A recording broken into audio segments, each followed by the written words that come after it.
Well, a good chilly morning to you all from Miami, Oklahoma. Not Florida. Not Florida, very different. If you can tell. So we are currently standing on an original part of Route 66.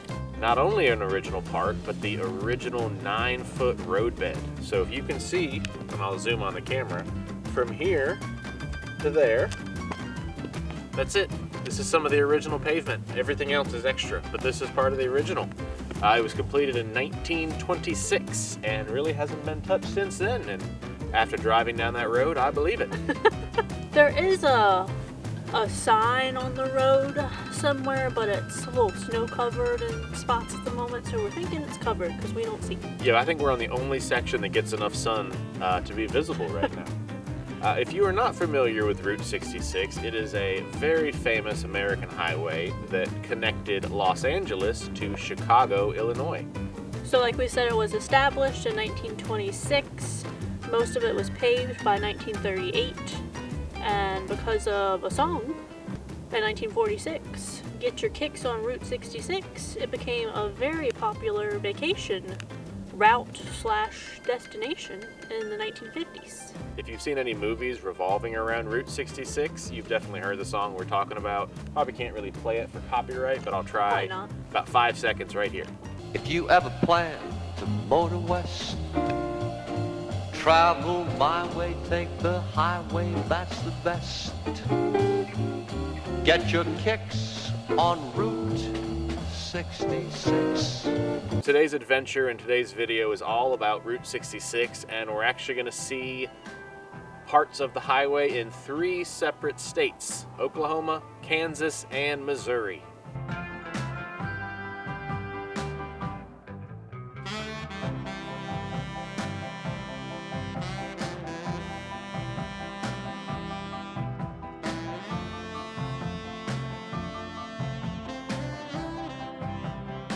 Our next stop along Route 66 is Mickey Mantle's childhood home.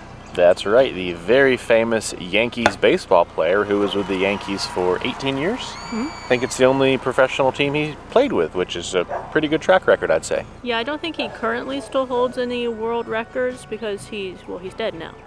R.I.P. But he hasn't played baseball in quite some time. But when he was with the Yankees, he held a record for hitting 536 home runs during his career. He was also a switch hitter, which means he could hit from either side of the base, and he hit 150 home runs as a switch hitter from either side of the base. So that's kind of cool. That's pretty cool. Yeah, normally you can like walk around and peer in the windows and stuff like that.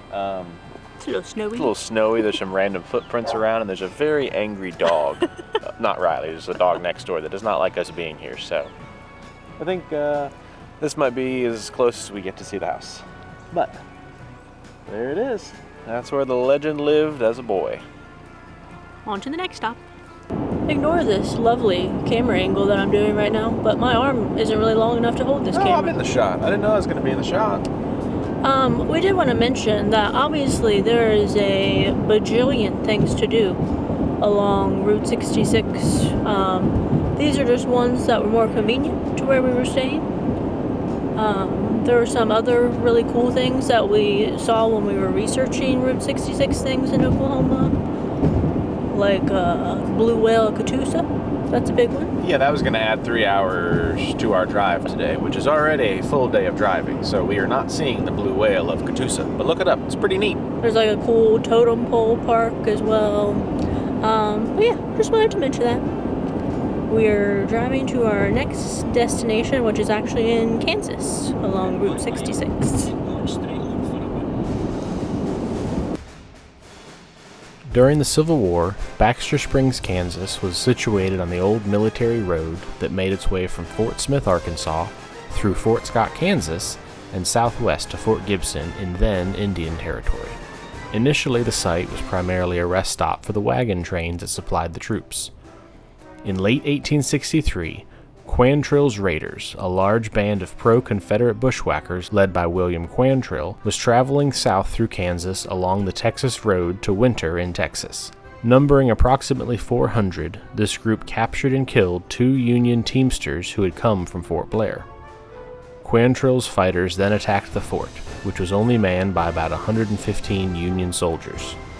After the raiders had killed almost everyone at the fort, First Lieutenant James Pond left the safety of the fort and began firing their cannon.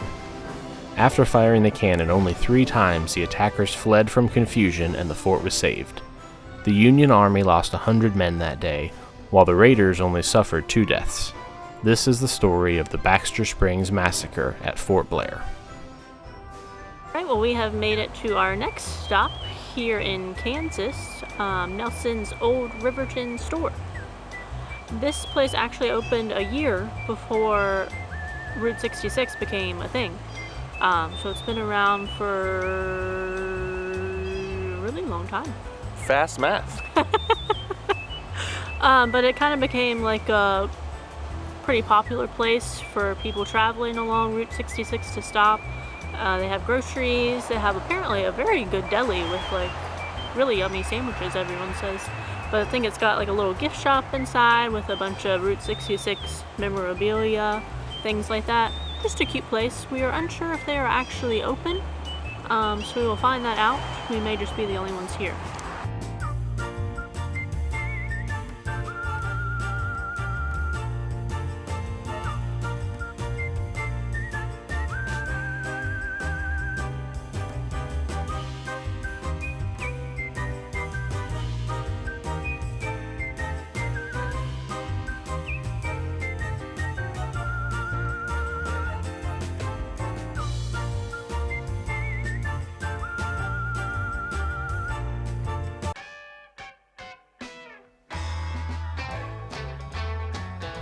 We have now made it to Galena, Kansas, still on Route 66, and we've made yet another pit stop at Cars on the Route. It's modeled after Cars, the movie. They have a bunch of the cars out front. It's also a burger shop. It's supposed to be open, but I think snow has literally messed everything up for these people because they don't really get snow like this. So, they are not open. Thankfully, we were not planning on eating here, but yeah, they got a couple of the characters out front from Cars, so I know a couple of my nieces and nephews are big fans of this, so I'll be sending some pictures to them for them to enjoy. And Riley is also a big fan. She likes the fire engine most.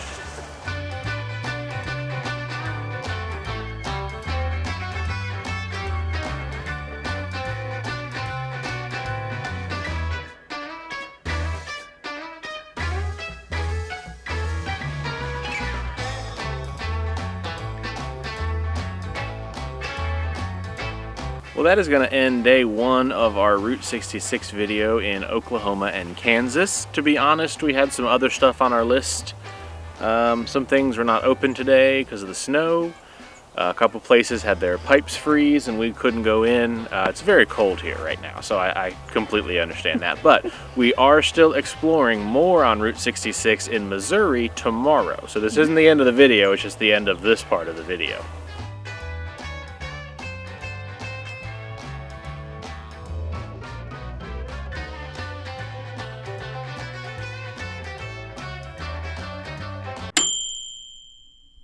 Alright, well, we are back doing more Route 66 things, but this time in a new state, Missouri. So our first stop today is at Red Oak 2. What you can see behind us is a weird looking little town. Yeah, this is Route 66 to me. Just really random stuff that if you don't have any explanation doesn't make any sense to you at all, but it seems interesting to us. This is kind of an art installation of sorts. It was created by a man named Lowell Davis, who used to live in the town of Red Oak, Missouri. He moved away, and when he came back, Red Oak had kind of turned into somewhat of a ghost town, which made him sad. So he decided to buy up some of the buildings that were now abandoned in his old town and move them here to the neighborhood that he lived in. And he created his own little village. Yeah, so these buildings are not from here. They were in Red Oak, and now they are in Red Oak 2, hence Red Oak 2. It's crazy to think about people dismantling buildings, putting them up on a trailer and truck, and moving them from one place to another, but that's what almost everything here is. This is a semi-inhabited village, technically, so some of these houses people are living in. We kind of did a lap around when we first got here. It seems pretty obvious where people are living because there's a car parked out front. and other ones not so much. So we're gonna wander around. I think we're in store for some interesting sights and some cool art installations.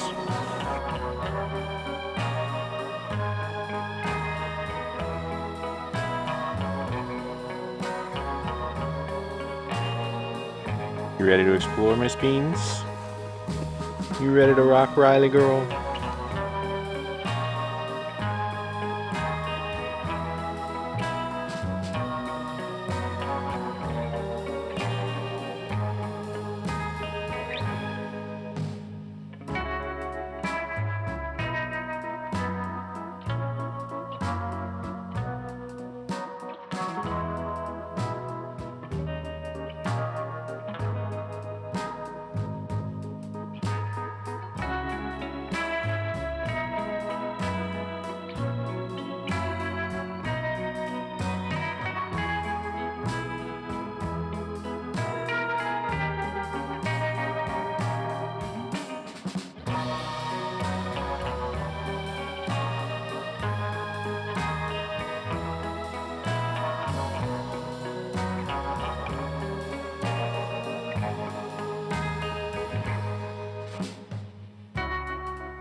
So this little property was built brand new in like 1993 by Lowell Davis, and the idea was when people came to visit here, you could rent this place and have somewhere to stay. So you have the Otis cabin, which is the main one, giving serious Up vibes from the movie Up.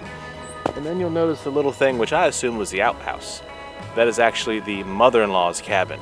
And once your mother-in-law books herself in for the night, inside you can pull up a rope and pull up her drawbridge so the mother-in-law can only come out when you let her. Luckily, I like my mother-in-law, so at least I'll leave the drawbridge down for you all the time. You can come and go as you please.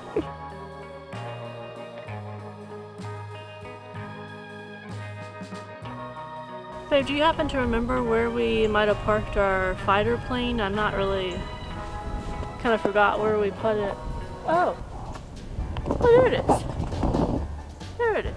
Found it. No one panic. It's right there. It's right there. We found it. Did you ever see a chicken? You can figure out the rest.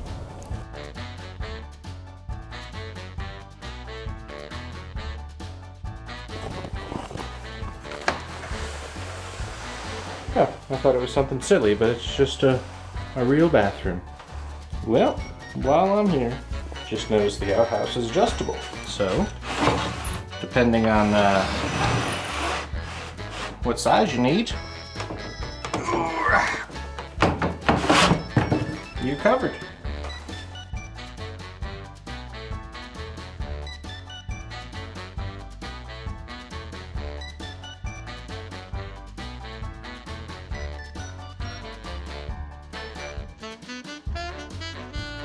Hi, friends.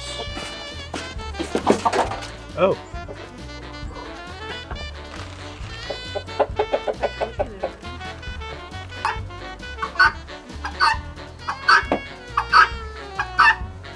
That's a dang guinea. I thought that sounded like a guinea fowl.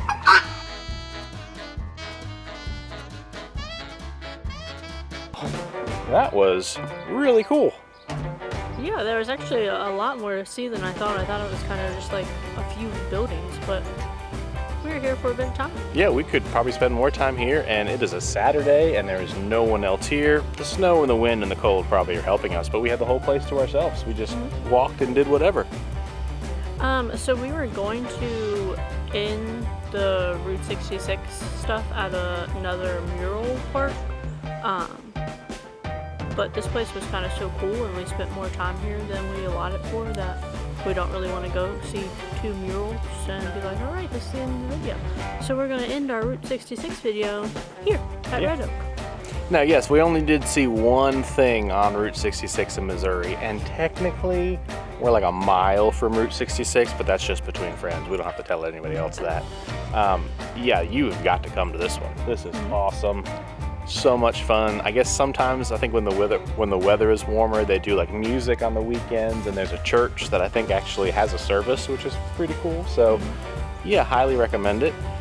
We hope you enjoyed our little clip of Route 66. Like we said, there is so much to see. We picked and chose what we wanted to see and what we could do with Riley, and some of those things got canceled with the snow, but that's just the way it goes. I do want to just put out there that we are doing some other things that could potentially be considered Route 66. Like we're going to do some stuff in Galena, Kansas. Yeah. Which is a small town that's literally right off of Route 66. It's like that's what they sell is everything Route 66. But we also wanted to do Galena some justice and make it its own video. Yeah, we wanted to do like a separate Kansas video. And we're probably going to do some things in Joplin that are also could be considered Route 66 things. So you'll see some more Route 66 things in our next videos. They just won't be in this video. But we hope you enjoyed the weird Route 66 attractions. That's what Route 66 is famous for. So as always, we'll see y'all somewhere.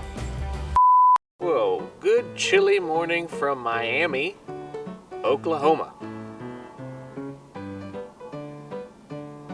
Yep, we have made it. Okay, well, we are back doing more Route 66 things, but this time in a new state, Missouri.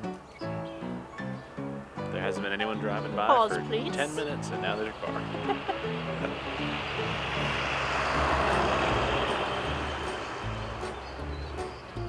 Do you happen to remember where we parked our flighter? Our flighter. 2, 3. So as all. That was my bad.